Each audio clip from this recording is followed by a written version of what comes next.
tutla ipunun to song hi tu hen simro nakikarnak mun kip a wanak nay bu hen tu anoy non ni zulro la hen soro mun kip le ram kip a o kan zau zun mi wai bi enunga lang va replerin tak nak nun ka jing bu hen lontima kan pum a sang otro hi lontima kan mun ma a taro jimung swa drang a ding hen lai ban ao an sin trăng thar oi bi et la dòng hi kan silai tua pun dia na tuan siam tu phil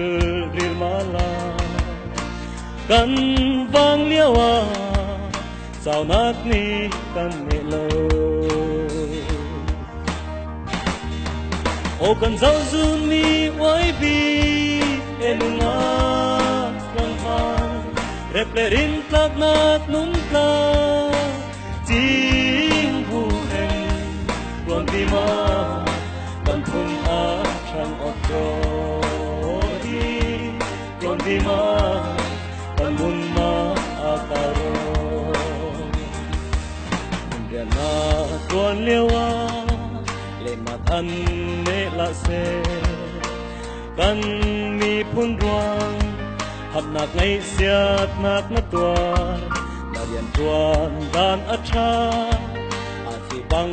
khen căn siêu na tuan na qua cầm mi phun thằng sâu ô cần dấu dun mi oi bi enunga kan vang replerin tak nak nun ka jing bu hen lontima kan pum a sang otro hi lontima kan mun ma a taro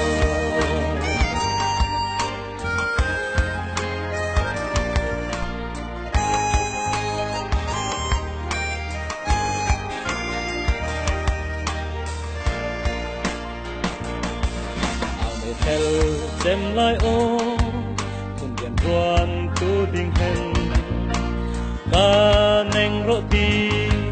lau hen bir dau dir vi ma lang sang phi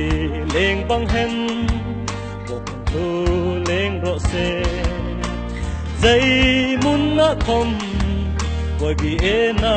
tuai da lo o kan zau zun mi wai bi enunga lang va replerin tak nak nun ka jing bu hen lontima kan pum a sang otro hi lontima kan mun ma a ta ti oi bi e hong khang sau đi mà